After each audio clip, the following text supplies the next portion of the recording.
All right, everyone, welcome to underground Jerusalem. What do I mean by underground Jerusalem? Have a look over here at this picture here. We are right here. In fact, see, look over here, see this? It's there. Okay? If we go back to 1967, this was in Jordanian hands, and everything here was under the ground. We took over this in the 6-Day War, and we found an ancient map that showed where we were. We started to dig under the ground, and this is what we exposed here. Okay, all of that in the picture. Now, what we've done in the meantime is we've built this roof so that people can walk above it. And we've turned it into a museum, and it's called the Wall, W-O-H-L, or the Herodian Quarter Museum. Now, what do I mean the Herodian? The Herodians were Jews who sided with the Romans who were led by King Herod. Thus they are called the Herodians. They're mentioned in the Gospel of Matthew as one of the 24 Jewish sects, and in short, they were the priests. Right? And they were the upper class, aristocrat, wealthy Jews of the day, and they lived in the upper Jewish, or rather the upper western city, which is today's Jewish quarter. Here are some of the remains. You've got mosaics here. You've got a mikveh, a Jewish ritual bath here. And we're going to go around and see a little bit more. Follow me.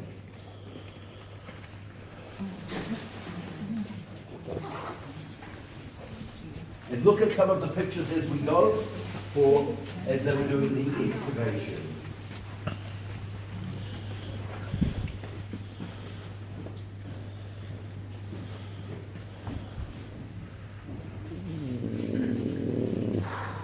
Whoa, sorry.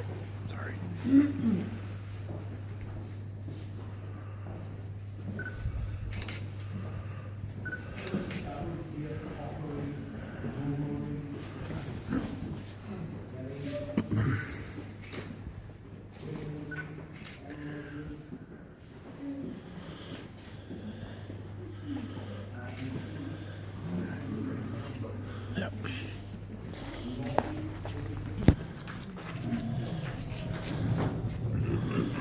Wow.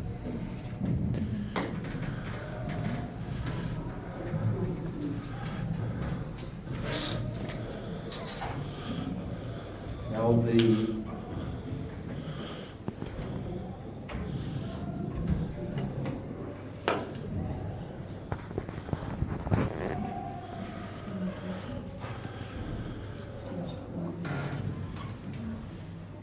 grab a seat, everyone.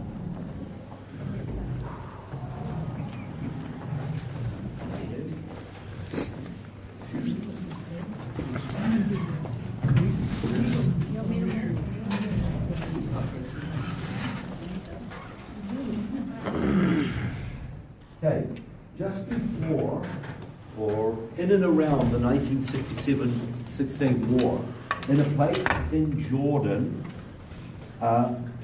ancient village called Madaba. Under the ground they found a mosaic floor of a church from the Byzantine period, and that mosaic floor in Jordan was an ancient map of Jerusalem. And right in the middle of that map was does anyone remember what a cardo is? The Central street in a Roman city, from the word central, cardo. So they saw this map of Jerusalem with a cardo right down the middle. At one end they had the Damascus Gate. At the other end they had a church called the Nia Church. So after we took over this area in 1967, we took this map from this mosaic on a church floor. We started to study it. Based on studying it, we realized that right here in the Jewish quarter was a cardo. Now, do you remember the first shop that I took you to when I said, let's take 15 minutes? That road that we were standing on, that was the Cardo. Some of you saw some ancient wells, ancient findings there, walls. That was this here. That's what it would have looked like. A Cardo. There is the street and there is the markets. Okay?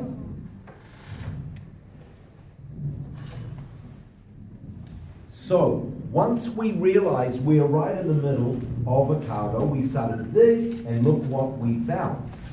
Furthermore, not only did we find the Roman Cardo, we found a lot of houses, and Josephus Flavius tells us that when the temple was destroyed and burned, and by the way, the Romans burned it by putting oil and then burning it, and when limestone reaches 1,000 Celsius, it explodes into tiny little bubbles.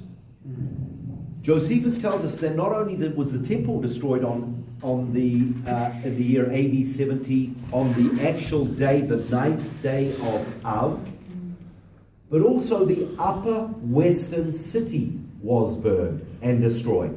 We are in the upper western section near the Temple Mount. So we found a whole lot of houses dated to 2,000 years ago. We even found some burned houses. And just like where we came from, where we've put a roof and made it into a museum, just in the Jewish Quarter, there is a museum. It's called the Burned House. And it's a house of a priestly family, because we found the name on a stone. And what they've done is they've turned it into a museum. And you know what the museum is? You sit in chairs like this, and the screen shows that family who lived there. That we know the name of the family, priestly family, the Kitros family. They're sitting at the table. Behind them is a scene from the temple days leading up to its destruction. And the family are sitting talking. The son is a zealot. The father is extremely against his son, fighting the Romans. The father is saying, we must not fight, we must trust in God. And it shows the family tensions and the different sects and what was going on. And then, of course, they reenact it. The Romans come in, they kill them, they destroy the temple. It's a pretty emotional movie. It brings to life something that we don't have any videos of. We only have Josephus. But they bring it to life in the very house. We know the very day that that house was burned and destroyed, as well as this very area. So we are standing in the area of an immense history here. They would log everything. You have to be very careful as you, I think I mentioned this at Megiddo early in the tour. You have to be very careful once you do a dig, because you are, every time you move a stone, you could be studying what happened here. There could be a story that you can learn just by seeing the stones, the way they are. These guys have a mindset where they can study and learn what went on. Now, who are the priests? What are the priests? Well, originally, God wanted all the house of Israel to be a kingdom of priests, meaning they are to be vicarious between men and God. The word vicarious is where we get the word vicar, which means on behalf. And so that was the idea, that the Jewish people, all the tribes, would be a light to the nations and be representatives of God. But only the Levites stepped forward, and it created this class system, us and them. But remember, God's original vision was that everyone would be a priest. Now, the confusing thing about Aaron, because he was the high priest, there are two classes of priests. There is what's called the Levites, and then the sons of Aaron. Now, the Levites, they were ones who worked in the temple and did the practical work. The sons of Aaron, they were the more intercessory and offering up sacrificial system priests.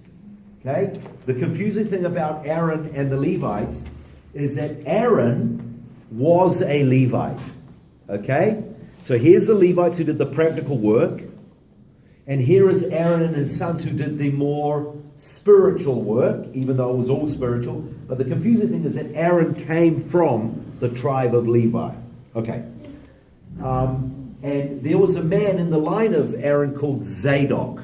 And his sons are called the Zadokim, from where we get that word Sadducees. So, by the time of Jesus, we have this one sect called the Sadducees. And they had assimilated themselves in the very Greco-Roman influenced world, which is what Alexander the Great's goal was. And when he started to bring his Greek culture in, I think I talked about this, the Pharisees said, no, we must not mix ourselves with the Greek culture or the Roman culture, because look what happened when we did that in Babylon. We came back from Babylon, we had foreign wives, we had these Samaritans, and Ezra had to bring about a reformation. He actually told all the Jewish men, divorce your wives. Yeah. I mean, if that happened today, I think some men would be happy, but I think that would be a tragedy. Because, you know, a lot of Jewish men are married to Gentile women, so that's another story. But this is, well, where was I? Yes, I was talking about the Sadducees.